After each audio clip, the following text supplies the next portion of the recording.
Bonjour à tous et bienvenue dans ce nouvel épisode de Carnet de voyage. Aujourd'hui, je vous propose d'explorer ensemble Pompéi, cette cité romaine mythique qui en l'an 79 a été rayée de la carte par l'une des éruptions les plus célèbres de l'histoire, celle du Vésuve. Saviez-vous que Pompéi était une ville prospère, avec des thermes, des théâtres, des marchés et même des fast-foods antiques, ou encore que les fouilles archéologiques ont révélé des moulages de corps figés dans leurs derniers instants, préservant ainsi leur mémoire pour l'éternité. Que vous soyez passionné d'histoire, d'archéologie ou simplement curieux, c'est donc l'histoire de Pompéi que je vous propose de découvrir aujourd'hui. Fondée au 7e ou au 8e siècle avant Jésus-Christ, Pompéi a été successivement dominée par les Étrusques, les Grecs et les Samnites, avant de devenir une colonie romaine en 80 avant Jésus-Christ sous Sylla. La ville, en pleine expansion, était un carrefour commercial et culturel, avec un port actif et une population estimée à 11 000 habitants avant la catastrophe. Le 24 août de l'an 79 après Jésus-Christ, à environ 13 heures, l'histoire de Pompéi bascule en quelques heures. Ce jour-là, le Vésuve, ce volcan endormi que les Romains croyaient inoffensif, se réveille dans un grondement assourdissant. L'éruption qui s'ensuit est l'une des catastrophes naturelles les plus documentées et les plus terrifiantes de l'Antiquité. Pline le Jeune, témoin direct de l'histoire, décrit une scène apocalyptique.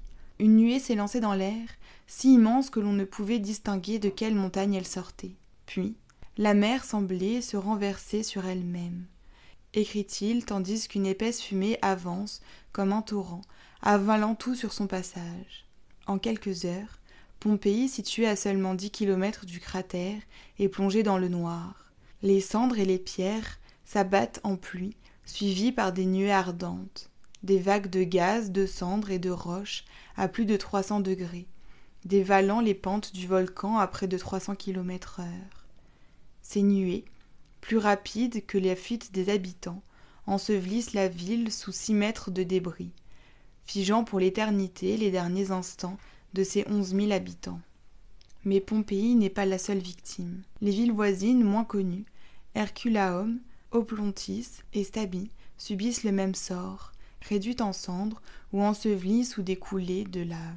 Les archéologues estiment à 15 000 le nombre de morts ce jour-là. Les études des squelettes révèlent des détails macabres dont je ne vous parlerai pas dans cet épisode. Parmi les 1150 corps retrouvés à Pompéi, 13 ont particulièrement marqué l'histoire. On les surnomme les fugitifs de Pompéi. Découverts alignés ensemble en 1961, leur position, leurs gestes, certains serrant des objets, d'autres tentant de se protéger, racontent leur dernière tentative désespérée d'échapper à l'enfer. Leur moulage en plâtre, exposé aujourd'hui, nous offre un témoignage poignant et intime de l'horreur vécue ce jour-là. Imaginez, une ville romaine typique, mais parfaitement conservée. Des rues pavées avec leurs passages piétons, des forums, des temples, des thermes, des théâtres et des maisons richement décorées. Pompéi était ceinturée de remparts et organisée autour de 2 axes principaux. La Via dell'Abbondanza, la rue de l'Abondance, bordée de boutiques et d'ateliers. Le Forum, cœur politique, religieux et économique de la cité.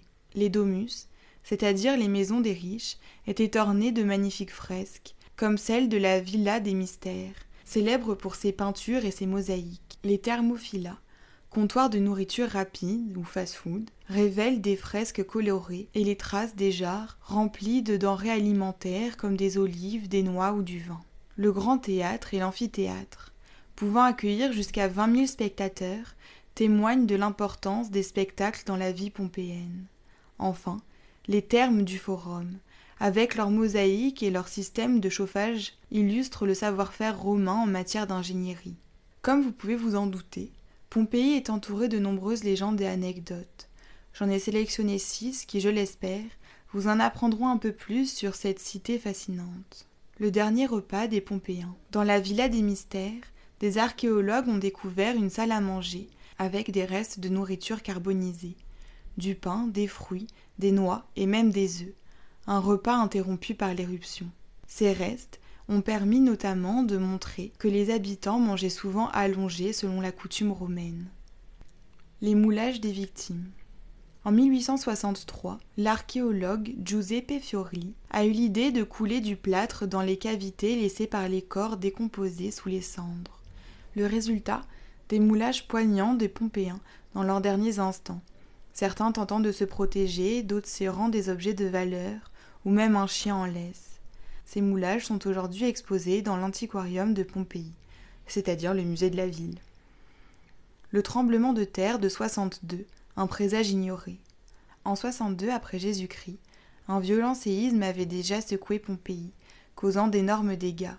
Les habitants, habitués aux secousses, n'ont pas pris au sérieux les signes avant-coureurs de l'éruption de 79, comme les tremblements de terre des jours précédents. Certains historiens pensent que ce séisme était lié à la réactivation du Vésuve, mais les Romains, croyant le volcan éteint, n'ont pas fui à temps.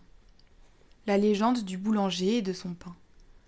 Dans une des boulangeries de Pompéi, on a retrouvé 81 pains carbonisés, encore dans leur four. Certains portent même des marques de division pour indiquer les parts. Une légende raconte que le boulanger aurait tenté de sauver son stock de farine avant de périr, symbolisant l'attachement des Pompéens à leur vie quotidienne. Les graffitis de Pompéi, la voix des habitants. Les murs de Pompéi sont couverts de graffitis, de messages d'amour et d'insultes, des annonces électorales ou des dessins humoristiques ou érotiques. L'un des plus célèbres se dit « Samius à Cornelia, tu es une déesse ». Ces inscriptions offrent un aperçu intime et vivant de la société romaine. La malédiction du Vésuve. Selon une croyance locale, le Vésuve serait maudit depuis l'éruption de 79. Les habitants des environs racontent que ceux qui volent des artefacts sur le site de Pompéi sont frappés par la malchance jusqu'à ce qu'ils les rapportent. Des centaines d'objets volés ont donc ainsi été renvoyés anonymement au musée de Naples, avec des lettres d'excuses. Pompéi a inspiré l'art, la littérature et le cinéma. Le roman « Les derniers jours de Pompéi » de 1834 a popularisé l'histoire de la ville, tandis que des films comme Pompéi, sortis en 2014, ont porté son drame à l'écran. En musique, Pink Floyd a même donné un concert historique dans son amphithéâtre en 1971, sans public pour des raisons de conservation. Pompéi apparaît aussi dans des jeux vidéo comme Assassin's Creed ou Civilization VI, et dans des séries documentaires de la BBC, de National Geographic ou Secrets d'Histoire. Aujourd'hui, Pompéi est l'un des sites archéologiques les plus visités au monde, avec plus de 2,5 millions de visiteurs par an. Voici ce que vous pourrez y découvrir. Bien sûr, la ville en elle-même est un musée à ciel ouvert. Le site s'étend sur 44 hectares, dont seulement 60% sont fouillés. Vous pourrez y voir 2 amphithéâtres dont je vous parlais tout à l'heure, où se tenaient les représentations théâtrales et les opéras. Les Thermopyla, ces fast-foods antiques dont je vous parlais tout à l'heure, où l'on servait des plats chauds. Vous les reconnaîtrez grâce aux plaques avec des grands trous qui servaient à mettre les jarres pour se servir. Aussi un hôtel de charme qu'on distingue facilement d'un hôtel simple grâce à ses dessins explicites sur les murs. À la fin de votre visite, vous pourrez voir le musée du site, aussi appelé antiquarium.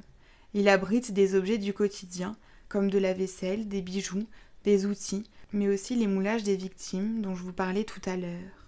Vous pourrez également voir des pans de murs retrouvés où vous pourrez admirer les dessins d'enfants. Le site est ouvert normalement tous les jours et je vous conseille d'y aller avec un guide qui saura vous montrer les détails et vous raconter la vie des Pompéens.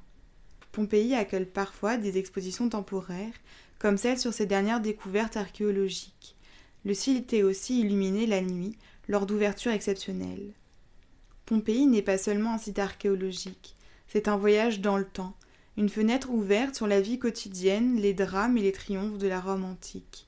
N'hésitez pas à aller la visiter pour découvrir par vous-même sa beauté et son mystère. À la prochaine pour un nouvel épisode de Carnet de voyage.